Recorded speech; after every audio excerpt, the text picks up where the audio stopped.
సంవత్సరాల తరబడి government job కోసం వేచి చూస్తున్నారా? కేవలం 8 నెలల్లో మీ కల నెరవేర్చుకోండి. వెంటనే కింది నంబర్స్‌కి కాల్ చేయండి.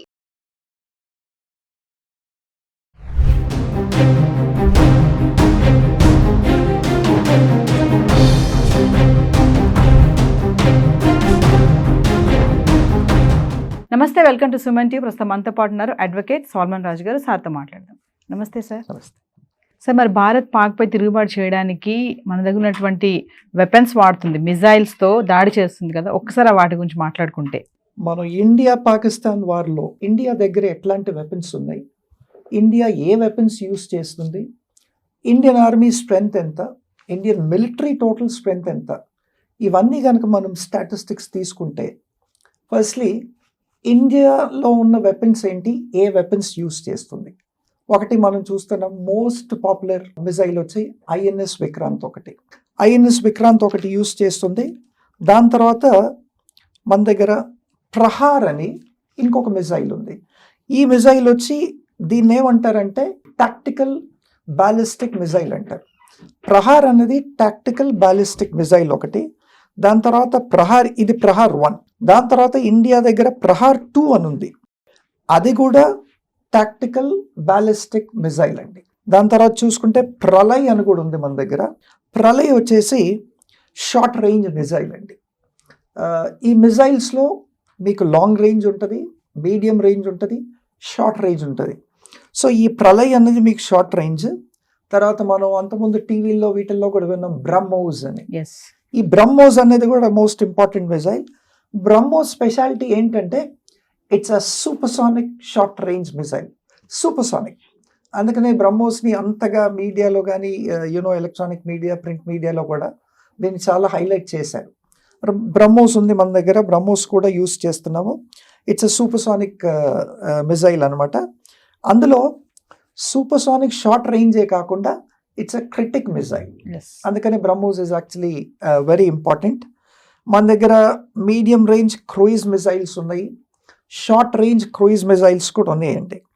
ఇప్పుడు మనం ఇదంతా కూడా ఎయిర్ బేస్డ్. ఇప్పుడు దాకా మిజైల్స్ అన్నవన్నీ కూడా it will be air based, only air force will use it. ఆర్మీకి వచ్చేసి ఏమున్నాయంటే హావిట్జెస్, వి కాల్ ఇట్ హావిట్జెస్ యూస్ చేస్తారు. ఇవి జస్ట్ లైక్ ఫ్లోర్ మిజైల్స్ లాగే ఉంటాయి. దాని తర్వాత ఫీల్డ్ గన్స్ అంటారు. సో ఆర్మీ ల్యాండ్ పైన అటాక్ చేయాలి అంటే హావిట్జెస్, దాని తర్వాత ఫీల్డ్ గన్స్ ఇవి చేస్తారండి. ఇప్పుడు టోటల్ పాకిస్తాన్ గొప్పదా, ఇండియా గొప్పదా? పాకిస్తాన్ ఆర్మీ ఎంత, ఇండియన్ ఆర్మీ ఎంత, పాకిస్తాన్ రేంజ్ ఎంత, అది ఎక్కడ దాకా కవర్ చేస్తుంది, ఇండియా ఎంతవరకు కవర్ చేస్తుంది అని మనం కనుక చూసుకుంటే, మన మిలిటరీ స్ట్రెంగ్త్ వచ్చేసి పాకిస్తాన్ కన్నా 3 ఇంతలు ఎక్కువ అండి. వాళ్ళకి సే అబౌట్ మనది 5,17,000 ప్లస్ ఉంటే వాళ్ళది అబౌట్ 1,17,000. దాని తర్వాత మిలిటరీ స్టాట్స్ మనం చూసుకుంటే, ఇన్ఫ్యాక్ట్ న్యూక్లియర్ టెస్ట్ ఎవరు చేశారు? ఫస్ట్ ఇండియా చేసిందా, పాకిస్తాన్ చేసిందా? పాకిస్తాన్ ఫస్ట్ న్యూక్లియర్ పవర్ అయ్యిందా? రెండు కూడా న్యూక్లియర్ పవర్ కంట్రీస్ అండి. They both possess nuclear power. India was the first to conduct a nuclear test in the year 1974, as far as I remember. So India actually is supreme because we were the first to conduct the nuclear test. Tarvata military statistics చూసుకుంటే India దగ్గర 51,37,550 military personnel.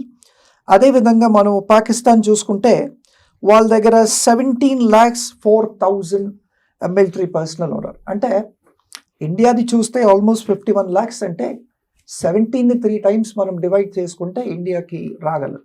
కాబట్టి at any cost, in any range, Pakistan is know where compared even with the military strength of India also. తర్వాత మనం చూసుకుంటే military air crafts ఉన్నాయండి. ఈ military air crafts మన ఇండియాలో చూస్తే 2,229 ఉన్నాయి. పాకిస్తాన్కి వచ్చేసి 1,899 ఉన్నాయి. అంటే ఆల్మోస్ట్ 400 ఎక్కువ ఉన్నాయి మనకి దాదాపుగా. ఇక్కడ కూడా చూస్తే ఇండియాది ఎక్కువ, వీళ్ళకి చాలా తక్కువ అండి. తర్వాత ఎన్ని న్యూక్లియర్ బాంబ్స్ ఉన్నాయి ఇండియా దగ్గర అంటే ఇండియా దగ్గర 172 ఉన్నాయి, పాకిస్తాన్ క్లోజ్ టు 170 ఉంది, నార్త్ కొరియా వచ్చి వాళ్ళ దగ్గర 90 ఉన్నాయి, ఇజ్రాయెల్ దగ్గర 70 ఉన్నాయి. సో ఇవన్నీ చూసుకున్నా కానీ ఒక 2 పాకిస్తాన్కి మనకి కంపేర్ చేస్తే we are also at a higher place అండి. తర్వాత కాంబాట్ ట్యాంక్స్ ఉంటాయి. ఈ combat tanks are used by the army on the land attacks అవుతే ఏంటి. ఇండియా దగ్గర మనం చూసుకుంటే 3151 ఉన్నాయండి, పాకిస్తాన్ దగ్గర 1839, అంటే ఆల్మోస్ట్ 55%. అంటే అక్కడ కూడా India has a higher place and India is seen supreme there. తర్వాత పాకిస్తాన్ నేవీ వాళ్ళ రేంజ్ ఏంటి, కవరేజ్ రేంజ్ ఏంటి అంటే they are covering the southern border అండి. సదర్న్ బార్డర్ ఎక్కడ అంటే అరేబియన్ సీ సదర్న్ బార్డర్ వాళ్ళు ఎన్ని కిలోమీటర్స్ కవర్ చేస్తున్నారంటే ఇట్స్ అబౌట్ 1400 కిలోమీటర్స్ అండి. వేరస్ ఇండియా చూస్తే 6100 కిలోమీటర్స్. ఇక్కడ కూడా మళ్ళీ ఒక ఆల్మోస్ట్ 4 times మోర్. వాళ్ళది 1400, మంది వచ్చేసి 6100 అండి. సో ఎక్కడ చూసుకున్నా, ఏ విధంగా చూసుకున్నా ఇండియాకు ఉన్న మిజైల్స్ పవర్ఫుల్. ఇండియా దగ్గర ఉన్న military personnel much higher when compared with Pakistan. India దగ్గర ఉన్న ఆర్మ్స్ కానీ అమ్యునేషన్ కానీ is much much much higher, 3 times more than what Pakistan has got. Economically, geopolitically, geographically ఏది చూసుకున్నా India is always on the higher side and upper side. కాబట్టి I don't think, as far as my opinion is concerned, Pakistan may withdraw.